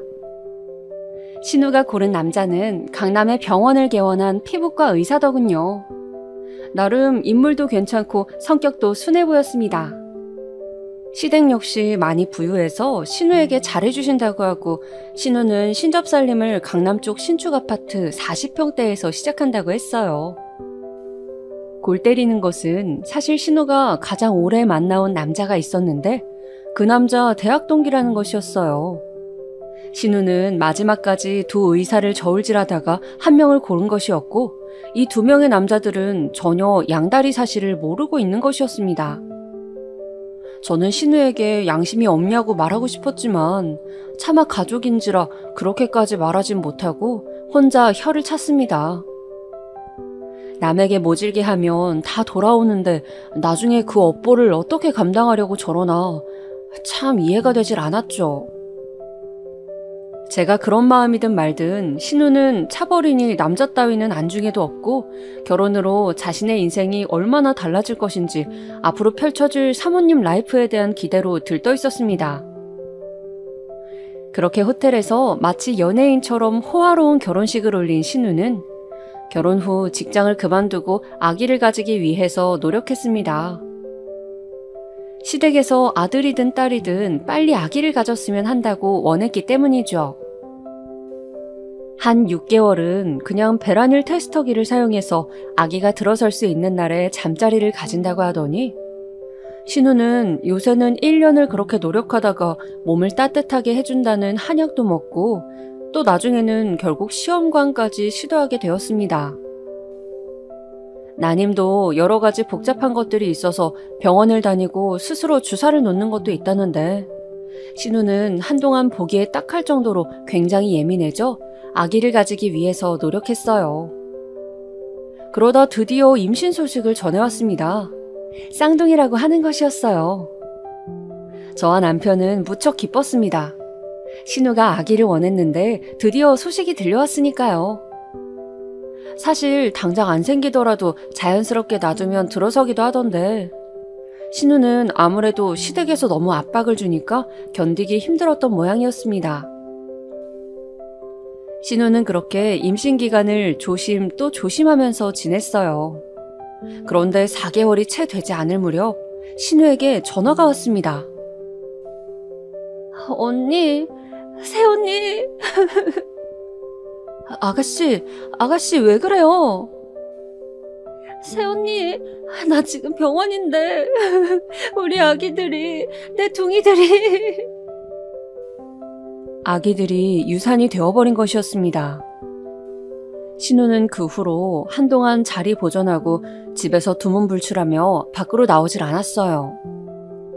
그렇게 간절히 아기를 원해 노력했는데 힘들게 시술로 아기를 가졌는데 둘이나 아기를 잃었으니 그 마음이 오죽하겠나 싶어 저도 마음이 너무 아팠습니다.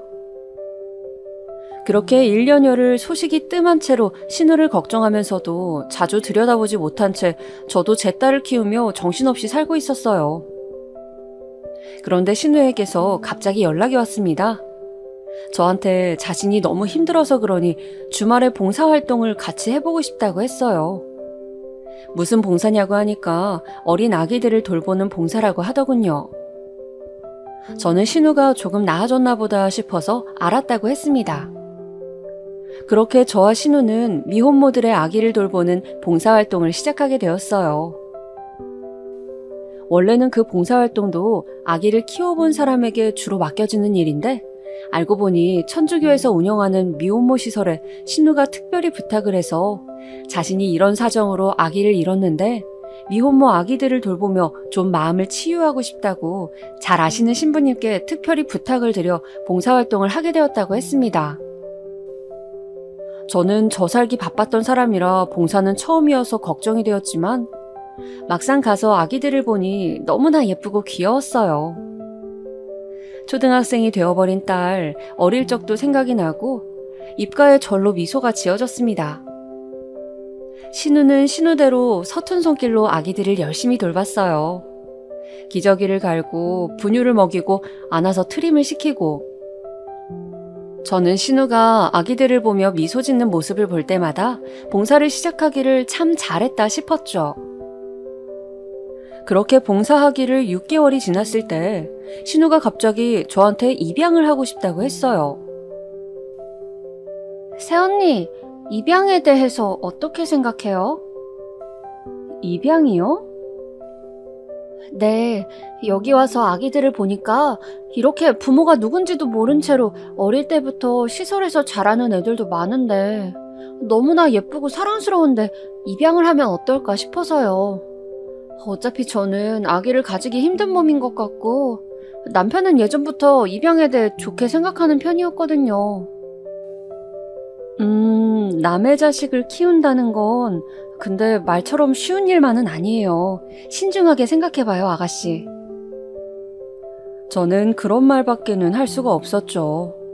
뜻밖에도 입양을 반대할 줄 알았던 신우의 남편 집안은 사촌 중에 입양되어 자란 사촌이 있는데 아주 바르게 잘 컸다면서 입양에 대해서는 긍정적인 생각을 가지고 있는 집안이었어요. 그래서 신우의 입양은 일사천리로 진행되게 되었습니다. 남편이 의사였고 또 집안에 재력도 있었기 때문에 좋은 환경으로 분류되어 신우는 결국 6개월 여자 아기를 입양하고 서현이라는 이름을 짓고 딸로 맞이하게 되었습니다. 서현이라는 아기는 아주 순하고 잠도 잘 자고 분유도 잘 먹는 천사 같은 아이였어요. 방실방실 잘 웃기도 해서 저와 남편도 베네짓 하는 것 보라며 아주 예뻐했죠. 저는 어쩐지 서연이가 우리 딸이 어릴 때랑 닮은 것 같아 더 정이 갔어요. 신우가 이렇게 예쁘고 순한 아기를 입양하게 된 것은 어쩌면 하늘의 뜻은 아닐까 그런 생각이 들었죠. 신우는 베이비시터를 쓰며 아기를 키웠어요. 좋다는 아기용품을 다 사다 나르고 우리 서연이 하면서 항상 안고 다녔죠. 서연이도 신우에게 엄마 하며 신우가 보이지 않으면 울음을 터뜨리고 항상 신우를 찾았습니다. 서연이가 돌이 되었을 때 성대하게 돌잔치도 했습니다. 으리으리한 호텔을 빌려 손님들을 초대하고 아기를 안고 사진을 찍는 신우의 모습은 아기를 잃었을 때 슬퍼하던 모습이 전혀 떠오르지 않을 정도로 행복해 보였어요. 저는 신우와 서연이의 행복을 진심으로 빌었습니다. 그런데 서연이가 3살쯤 되던 때였습니다. 신우가 갑자기 전화가 와서 자신이 고민이 되는 일이 있다는 것이었어요. 저는 무슨 일인가 걱정이 되어 부랴부랴 신우와 커피숍에서 만났죠.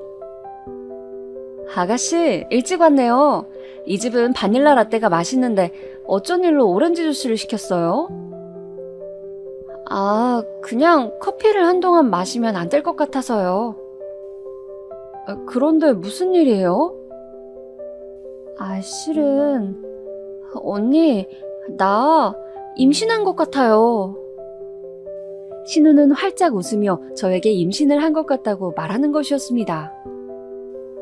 정말요? 와, 너무 축하해요. 서연이 예쁘게 잘 키우고 덕을 쌓았더니 하늘에서 점지해 주셨나봐요, 아가씨. 그런데 서연이라는 이름이 나오자마자 신우는 갑자기 얼굴이 어두워졌습니다. 그런데 새언니, 서연이 때문에 고민이 좀 되는데. 무슨 고민이요? 서연이 무슨 일 있어요? 아니... 신우의 이야기인즉 시부모님께서 점을 보러 다니시는 곳이 있는데 그 무당이 하도 용해서 시부모님이 그분 말이라면 껌뻑 죽는데 처음에 서연이를 입양할 때도 서연이 사주를 넣어보고는 무당이 기운이 제일 이 집안과 맞다고 하면서 외동으로 잘 키우면 집안에 큰 복을 줄 아이라고 해서 서연이를 데리고 왔다고 하는 것이었어요. 어쩐지 저는 아들, 딸 상관없다고 하지만 시댁 어르신들이 보통 아들을 데려올 텐데 딸인 서연이를 입양한 게 좀 의아하기도 했거든요. 알고 보니 그 무당의 말 때문에 서연이를 데려온 것이었습니다. 그런데 신우가 임신했다고 하자 시부모님 얼굴빛이 바뀌셨다고 합니다. 그 무당이 집안에 아이가 둘이 있으면 큰 싸움이 난다고 예전에 말했기 때문이죠. 그래서 신우는 그런 이야기 끝에 시댁서 아기를 파양하길 원한다고 했어요. 파양이요? 입양을 취소한다고요? 네, 이제 제가 임신해버렸으니 서연이를 다시 보내는 수밖에 없다고. 아이가 외동이어야지만 집안에 좋다고 하네요. 아니, 아무리 그래도 아가씨 자식이잖아요. 비록 진짜 낳은 것은 아니지만 자식인데 어떻게 그럴 수가 있어요? 서연이 아가씨도 많이 사랑하는 거 아니었어요? 그렇긴 한데 뱃속에 아기한테 안 좋다고 하니 자꾸 망설여져서요.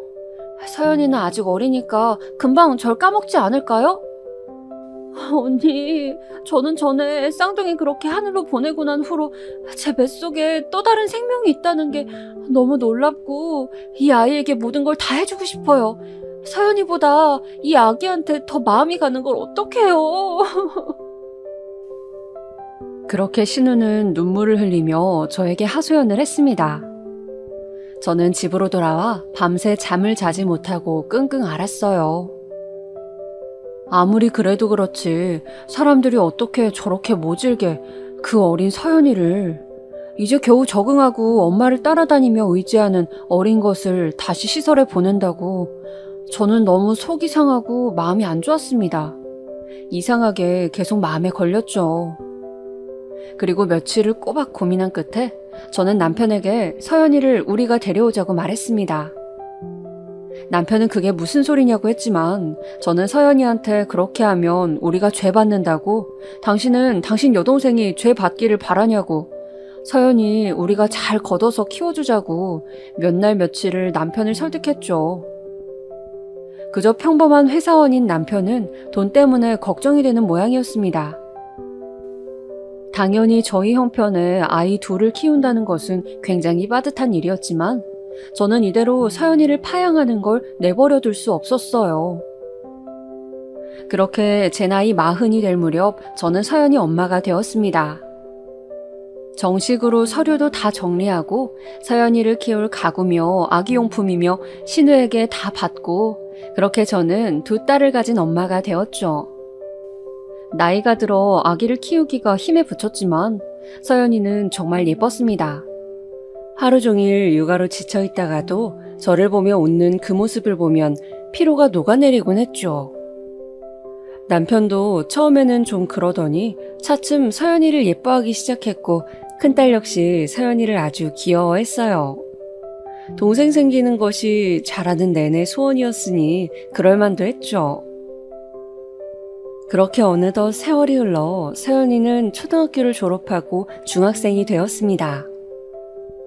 그런데 사춘기가 오고 나서 그 사랑스러웠던 아이가 반항을 하기 시작했어요. 어느 순간부터 말끝마다 말대꾸를 하고 제 말이라면 무조건 반대로 하기 시작하면서 저는 서연이와 자주 싸우게 되었습니다. 서연이는 피부가 하얗고 큰 눈을 가지고 있었고 가지런한 이목구비를 가져서 어릴 때부터 예쁜 걸로 동네에 소문이 자자했습니다. 자라면서 외모 칭찬을 많이 듣고 항상 자신이 돋보여서 그런지 커갈수록 서연이는 좀 우리 집 형편을 창피해하는 것 같았습니다. 급식비를 마련해서 줬더니 그 돈으로 갈색으로 염색을 하고 오질 않나? 고등학생 때 배우 오디션을 보겠다고 말도 없이 학교를 안 가질 않나? 남자친구를 어릴 때부터 사귀어서 동네에 안 좋은 소리가 돌기도 했죠. 그럴 때마다 저는 딸에게 엄마 아빠가 많이 못 챙겨줘서 미안하다. 그렇지만 공부도 하고 열심히 살아야 한다고 딸을 계속 타이르곤 했습니다. 여자이기에 험한 세상을 잘 알고 있기에 외모가 튀는 것이 마냥 좋은 것만은 아니라는 생각이었죠. 딸은 그런 제 말은 듣는 둥 마는 둥 하면서 계속 딴 생각을 하는 것 같은 멍한 눈동자로 허공을 바라볼 뿐이었습니다. 그러던 중 드디어 서연이의 고등학교 졸업식 날이 됐어요. 비록 중고등학교를 다니는 동안 반항도 하고 그랬지만 그래도 이제 성인이 되었으니 나아질 것이라 믿고 진학하기로 4년제 대학을 마음 잡고 잘 다녀주기를 빌었어요. 그리고 졸업식 날 큰맘 먹고 딸이 가보고 싶어 하던 비싼 이탈리안 레스토랑에 가기로 남편과 계획을 세워뒀지요. 그런데 학교로 찾아갔는데 아침에 곧 보자고 하던 딸은 학교에 없었습니다. 같은 반 친구들한테 우리 둘째 어디 갔냐고 물어봤지만 오늘 결석했다는 말뿐이었어요. 우리 가족은 서연이에게 계속 전화를 걸었지만 전화기 전원은 꺼져 있었습니다. 저는 혹시나 무슨 일이 생긴 것 아닐까 너무 걱정이 돼서 파출소에 신고를 해야 하나 생각했는데 그날 저녁이 다 되어서 문자 하나가 오더군요.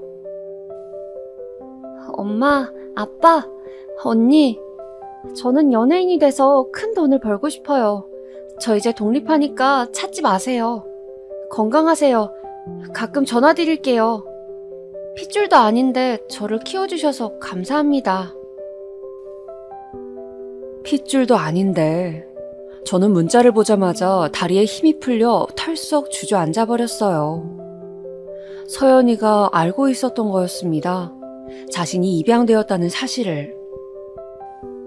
그러고 보니까 큰딸 은지가 전에 저한테 한 말이 있었어요. 엄마, 서연이가 나한테 왜 자기 혈액형이 AB형이냐고 묻더라? 어? 아니, 생물 시간에 배웠다고 아빠가 O형이고 엄마가 A형인데 왜 자기가 AB형이냐고. 그래서 나도 잘 모르겠다고 그냥 얼버무렸지 뭐. 그때가 아마 서연이가 중학교 시절쯤이었던 것 같은데 이 녀석이 그동안 말도 하지 않고 자신이 친딸이 아니라는 것을 알고 혼자 섭섭함을 품고 있었던 것 같았어요. 저는 너무 속이 상했습니다. 그냥 물어봤으면 이야기해줬을 텐데 혼자 어떤 생각을 하고 어떤 마음을 품고 살았을지 너무 마음이 아팠어요. 며칠 뒤 집 정리를 하다가 보니 제가 가지고 있던 몇 안 되는 폐물이 사라졌더군요. 아마 그걸 팔아 당장 쓸 돈을 마련한 모양이었습니다. 저는 너무 걱정이 돼서 계속 서연이에게 연락을 하고 메시지를 남겼습니다. 아무리 연락을 해도 연락이 되질 않았어요. 저는 그렇게 1년의 세월을 딸의 얼굴을 보지 못한 채 지냈습니다. 세월이 지날수록 도대체 얘가 다니기로 한 대학은 입학도 하지 않고 어디서 뭘 하고 있는지 걱정이 됐어요. 원래는 고등학교를 졸업하고 4년제 대학을 입학하기로 되어 있었는데 서연이가 그렇게 사라지자 저희 부부는 학교에 사정을 이야기하고 1학기 등록금을 내놓고 휴학 신청을 해둔 상황이었습니다.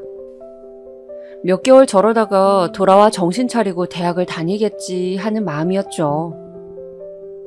그런데 1년이 다 되어가도 서연이는 연락 한 통이 없었어요. 저희는 도저히 너무 답답하고 걱정이 돼서 흥신소를 찾아갔습니다. 서연이 정보를 알려주고 좀 찾아달라고 했죠.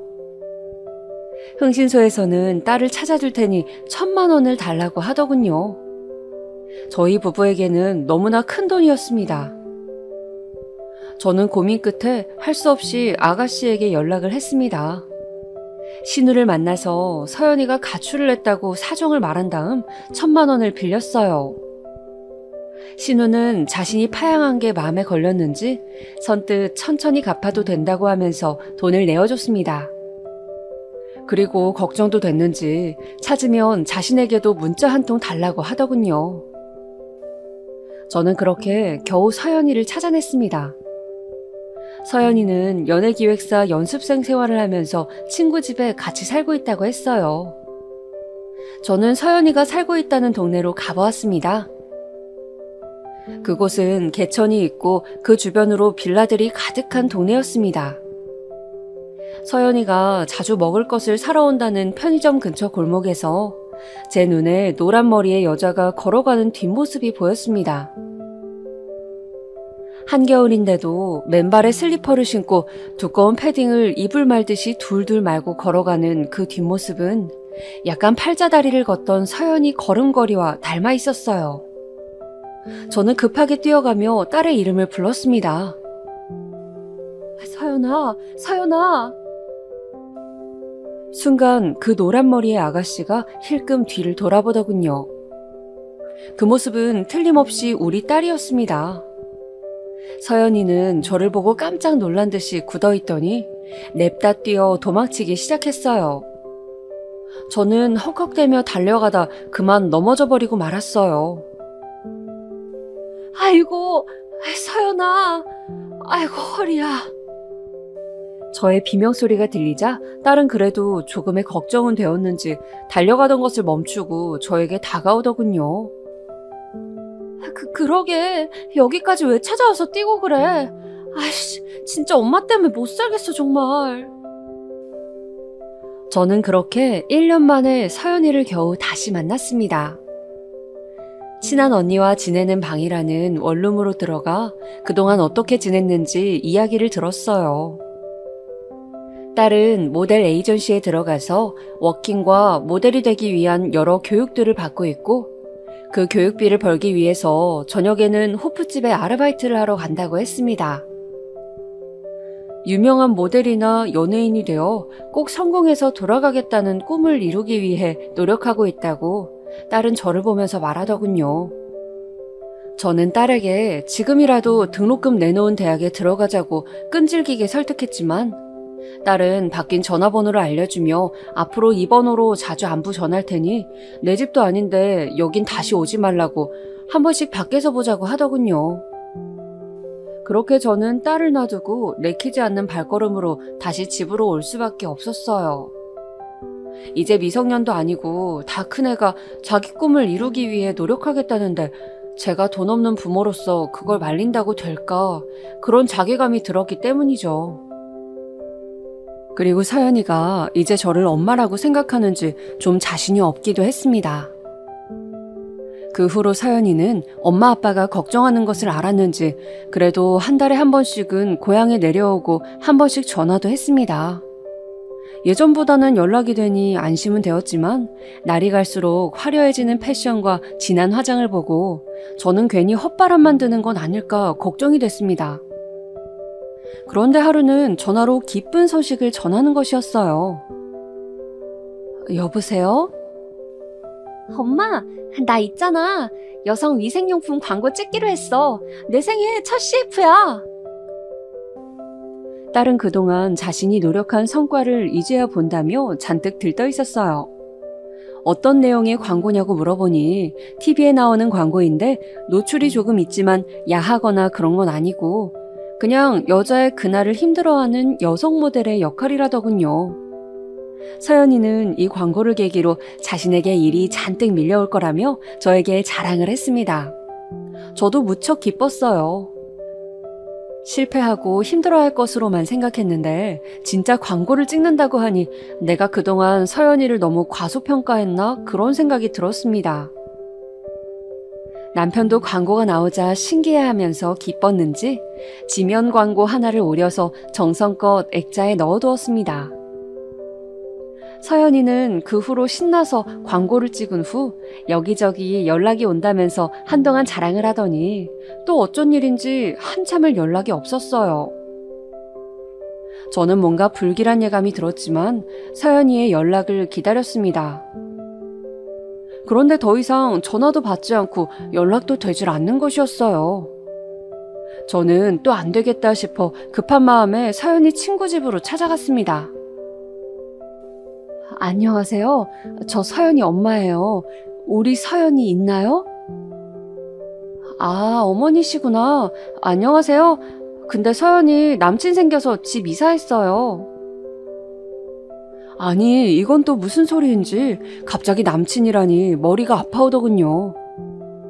친구의 말에 따르면 서연이가 그 광고를 찍고 많은 부유한 남자들이 만나고 싶다고 기획사로 연락을 했는데 서연이가 그중 한 사업가를 남친으로 사귀면서 그 남자가 서연이에게 고급 오피스텔을 얻어줬다는 거였습니다.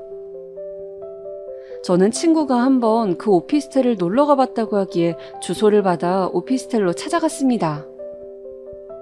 그곳은 흔히 말하는 주상복합 형태의 신축 오피스텔로 삐까번쩍하고 몹시 좋아 보였습니다.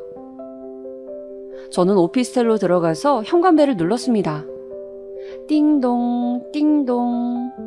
소리가 울려 퍼지자 철컥 소리가 나면서 딸이 얼굴을 내밀었습니다. 그새 머리가 다시 갈색으로 바뀌어 있었어요. 엄마, 여기는 또 어떻게 알고 온 거예요? 딸은 몹시 당황한 듯이 저를 보며 말했습니다. 네 친구한테 물어봤지. 어떻게 된 거야? 이사를 했다면서 왜 엄마한테 말도 안 해? 아, 엄마, 나 지금 손님 오기로 했으니까 엄마 일단 가요. 네? 제가 전화 드릴게요. 제대로 이야기 듣기 전에는 못 간다. 엄마보다 더 중요한 손님이 누군지 얼굴을 보고 가야겠구나. 아, 진짜 엄마, 나 정말 지금 안 된단 말이야. 그러면 건물 1층에 카페 있으니 거기서 기다려요. 내가 볼 일 다 끝나면 내려갈게요. 저는 딸이 하도 떠미는 통에 얼떨결에 밀려나서 1층 카페에 가 있을 수밖에 없었죠. 2시간여인가 기다리자 딸이 내려왔습니다. 뭘 했는지 화장이 그새 진해져 있었어요. 저는 걱정스럽게 그런 딸의 모습을 바라봤습니다. 엄마, 지금부터 내가 하는 말 잘 들어요? 나 결혼하고 싶은 사람이 생겼어. 그런데 그 사람은 내가 기획사 프로필에 쓴 것처럼 부모님이 미국에 있는 교수님인 줄 알아. 갑자기 서연이는 엉뚱한 소리를 하는 것이었습니다. 나는 무슨 말인가 싶어 딸의 얼굴을 바라봤어요. 그 애는 살짝 눈을 피하더니 이야기했습니다. 엄마, 그래서 말인데 나 한 3억만 해주면 안 돼요? 1억은 혼수를 해야 되고 2억은 지참금으로 가져가야 할 것 같아요. 저는 제 귀로 듣고서도 귀를 의심했습니다. 도대체 내 딸이 지금 뭐라고 한 것인지 분간이 되질 않았습니다. 지금 부모인 우리를 부르지 않고 식을 올리겠다고 한 거 맞나요? 저는 기가 막혔습니다. 아니, 그게 무슨 말이니? 왜 결혼하는데 그런 거짓말을 하고 그렇게까지 해야 돼? 3억? 그런 큰 돈이 어딨어, 서연아. 저는 너무 답답해서 가슴을 치며 서연이에게 말했습니다. 돈이 없다는 제 말을 듣자마자 서연이는 벌떡 그 자리에서 일어나더군요. 어차피 친부모도 아닌데 그러면 이제 그만 우리 인연 정리해요. 결혼식도 오시지 말고요. 그냥 부모 대역 섭외하면 되니까. 나 이번 기회 놓치면 안 돼요. 부잣집 사모님으로 살 유일한 기회란 말이야. 저는 일어서서 가버리려는 딸의 다리를 잡고 매달렸습니다.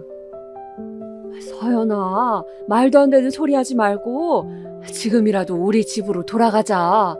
다시 대학도 다니고. 그래, 내가 널 낳지 않은 것은 맞지만 다 사정이 있어. 넌 내 딸이야. 내 가슴으로 나온 딸이라고. 어떻게 엄마한테 연근 차고할 수가 있니? 어? 아, 씨발 진짜. 아줌마 못 알아듣겠어요? 나 그 사람 빵빵한 가족들하고 잘 살고 싶다고요. 그리고 내가 입양된 것도 밝히고 싶지 않다고요. 그냥 미국에 부모님 계시다고 둘러대고 결혼하고 싶다고요. 쪽팔리다고. 저 좀 살게 내버려둬요. 저는 방금 제 귀로 들은 소리를 받아들이고 싶지 않았습니다. 제 눈에는 눈물이 고여 있었죠. 그런데 딸은 이미 자기 할 말을 다 했다는 듯이 저를 뿌리치고 카페를 나가버렸습니다. 저는 다시 올라가 따질 힘도 남아있질 않고 자리에 앉아 하염없이 눈물을 쏟았습니다. 자식에게 버림받은 부모, 그게 바로 저의 신세였습니다. 어떻게 저한테 욕을 하며 아줌마라고 부를 수 있을까요? 아니, 아무리 그래도 키워준 부모를 어떻게 부정하고 없는 셈 치겠다고 자기 혼자 결혼해서 잘 살겠다고 저럴 수 있는지 정말 이해가 되지 않았습니다. 그 길로 저는 집으로 내려가서 이제 우리 집에는 자식 하나 없는 셈 치자고 단호하게 말했어요.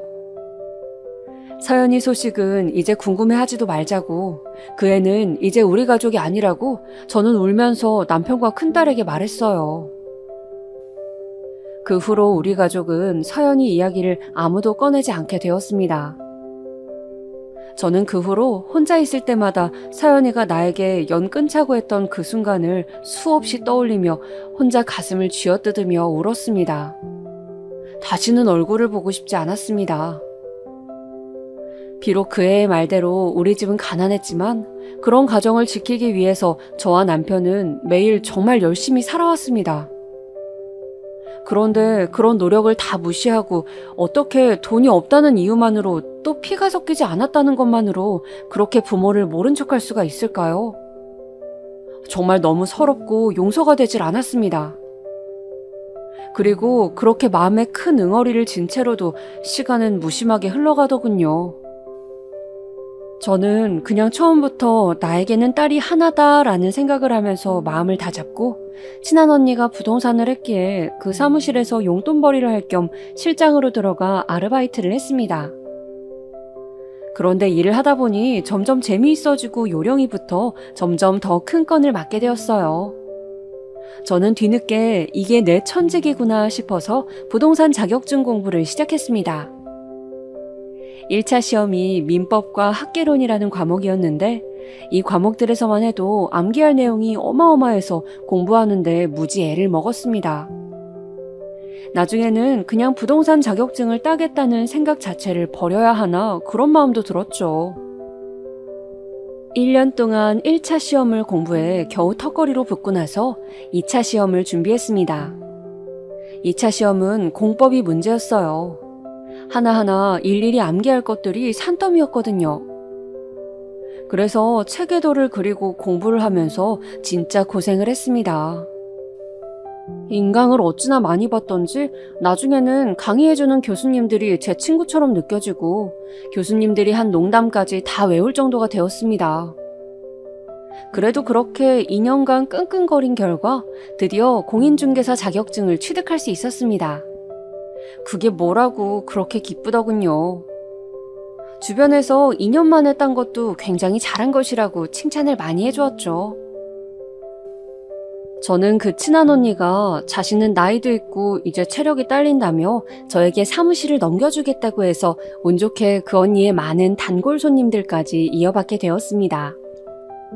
그 손님들 중에는 건물에 여러 채 가지고 있는 자산가분들이 많았는데 정말 감사하게도 그분들은 대부분 저를 무척 좋게 봐주셨습니다. 부동산 하는 사람 같지 않게 순박하고 양심적이라고 칭찬해 주시면서요. 그분들과 같이 점심도 하고 친해지면서 저는 적은 돈으로 투자할 수 있는 여러 방법들을 많이 알게 되었습니다. 참 돈이라는 것이 신기한 게 그렇게 하루하루 성실히 일하고 온몸이 부서져라 노력할 때에는 제 손에 들어오지 않다가 자식 다 키우고 이제 별로 돈 모을 욕심이 없어지니 부동산 소장이 되고 또 돈을 쉽게 버는 방법들을 많이 알게 되더라고요. 부자분들은 뭔가 특별한 것이 있었습니다. 사고방식이 남달랐죠. 특히 맨땅에서 헤딩해서 자수성가한 분들은 공통점이 있었습니다. 우선 시간 약속에 철저했습니다. 돈보다도 시간을 훨씬 중시하는 분들이었죠. 그리고 돈을 쓸 때는 화끈하게 쓰고 아낄 때는 정말 아끼는 모습도 볼 수 있었습니다. 절세하는 방법이나 각종 투자 방법에 아주 바삭했죠. 저는 그분들에게 투자 노하우도 배우고 제가 가진 소자본으로 가능한 투자처를 찾고 경매도 참여해보는 등 다양한 공부를 했습니다. 그렇게 몇 년이 지나다 보니 작은 원룸 건물도 소유하게 되었고 시골의 땅도 사게 되었고 아파트도 한 채 마련하게 되었죠. 저와 남편 그리고 큰딸 이렇게 셋이 살기에 남부럽지 않은 형편이 되었습니다. 저는 행복했습니다. 물론 마음 한켠에는 제가 잊어버리려고 애쓰는 작은 딸 생각이 났지만 그 아이도 원하는 결혼을 했으니 행복하리라 그렇게 저는 믿었습니다. 그런데 비가 부슬부슬 내리는 어느 저녁이었습니다. 생전 술을 못하는 큰딸이 비틀거리며 술에 취해서 집에 들어왔어요. 엄마, 나 할 말이 있어요. 무슨 일이니? 뭐 힘든 일 있었어? 엄마, 나 직장 잘릴 것 같아요. 은지야, 그게 무슨 말이니?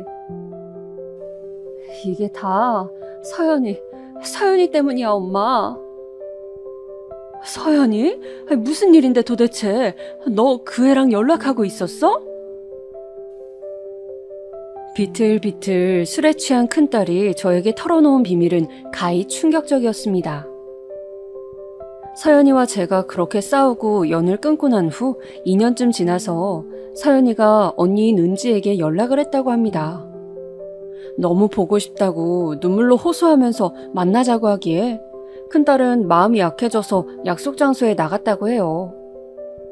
그런데 거기서 서연이는 은지에게 대출을 부탁했다고 합니다. 자신이 사정이 있어 그러니 대출을 좀 해달라고, 제발 부탁한다고, 언니가 내 인생 좀 구조해달라고. 나중에 알고 보니 남편 몰래 호스트바를 다니다가 큰 돈을 제비한테 뜯긴 상태로 그 돈을 메꾸기 위해서 은지에게 대출을 부탁한 것이었다고 해요.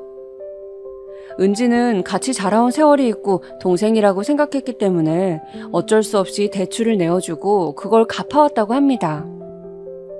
그런데 나중에는 자신이 돈이 필요한데 시댁에서 돈을 주지 않으니 대출을 할 건데 보증을 좀 서달라고 했대요. 그래서 한동안 서연이 대신 빚을 갚으면서 보증 선고 때문에 대부업체의 전화에 시달리고 있다고 큰딸은 저를 붙잡고 통곡을 하며 힘들다고 했습니다.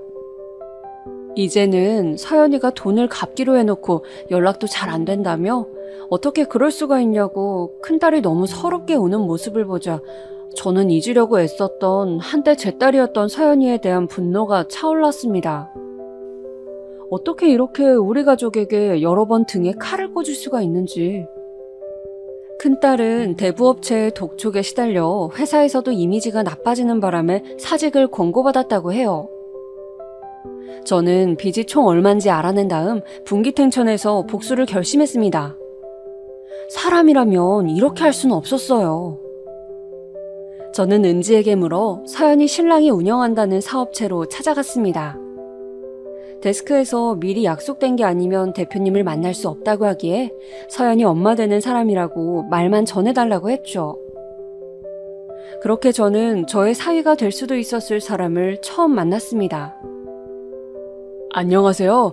서연이 어머님이시라고요? 미국에 계시는 분이 어머님으로 저는 알고 있는데. 안녕하세요. 저는 서연이 3살 때부터 고등학교 졸업할 때까지 키운 엄마입니다. 서연이는 고아예요. 제가 입양했죠. 제 말을 듣자 그 남자의 눈동자가 커지는 듯 했습니다. 저는 담담하게 말을 이어나갔어요. 서연이는 제 신우가 입양했다가 파양한 아이였어요. 저는 그 아이가 불쌍해서 제가 입양하기로 했죠. 그렇게 서연이를 제 둘째 딸로 고이고이 길렀습니다. 그런데 중학교쯤 서연이가 자신의 출생의 비밀을 알게 되면서 혼자 단단히 안 좋게 오해를 하고 고등학교 졸업과 동시에 엄마인 제 곁을 떠나 친구 집에서 생활을 했죠. 그러다가 연예인 준비를 하다 대표님을 만나 결혼을 하겠다고 하더군요. 저에게 3억을 요구하기에 못하겠다고 했더니 가짜 부모를 내세울 거니 연을 끊자고 쌍욕을 하더군요. 그게 정말 사실입니까? 그럼 와이프가 그동안 저를 속였다는 건가요? 그리고 최근에는 호스트바를 다니다가 제비에게 돈을 뜯겨 그 돈을 한때 같이 자란 언니였던 제 친딸에게 대출을 시키고 떼먹었더군요. 저에게 그렇게 한 것까지는 행복을 빌고 연을 끊는 걸로 마무리 지으려고 했지만 제 딸에게까지 그렇게 한 부분은 도저히 참을 수가 없어 찾아왔습니다. 일단 말씀은 알겠습니다. 저도 제 선에서 확인을 해봐야 하니 이만 돌아가 주십시오. 확인이 되면 따님 돈 문제는 제가 해결해드리겠습니다. 아직까지는 제 와이프니까요. 그렇게 저는 대표에게 모든 것을 다 까발리고 집으로 돌아왔습니다. 그리고 며칠 후 큰딸이 저에게 달려왔어요.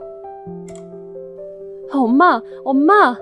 서연이 남편이 나한테 미안하다고 하면서 서연이가 빌린 돈 다 보냈어. 보증선 빚도 해결했다고 하네. 아휴, 엄마, 나 직장 계속 다닐 수 있겠지? 진짜 다행이야, 그쵸? 정말 다행이구나. 잘됐다, 딸. 남편이 알아서 해결했나 보네. 근데 서연이 괜찮을까? 아유, 내가 그 기집애 걱정을 왜 해? 그냥 내 걱정이나 해야지. 아무튼 엄마 이제 걱정 안 하셔도 돼요. 나 너무 기뻐요. 큰딸은 이제 겨우 모든 문제가 해결되었다며 이제 다시는 서연이와 연락도 안 할 거라고 하면서 콧노래를 부르며 출근을 했습니다. 저는 상황이 어떻게 되었는지 궁금했어요.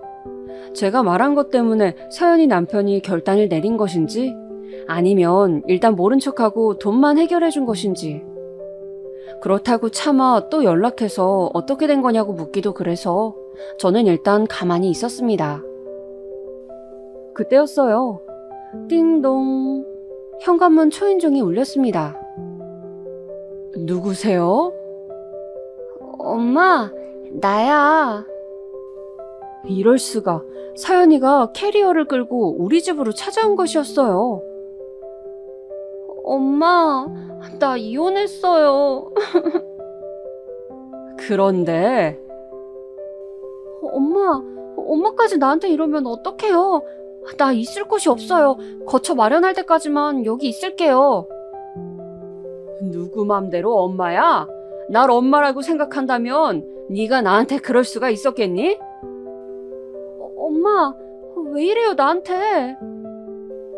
그러는 너는 나와 은지 고생시킨 거 생각해봐.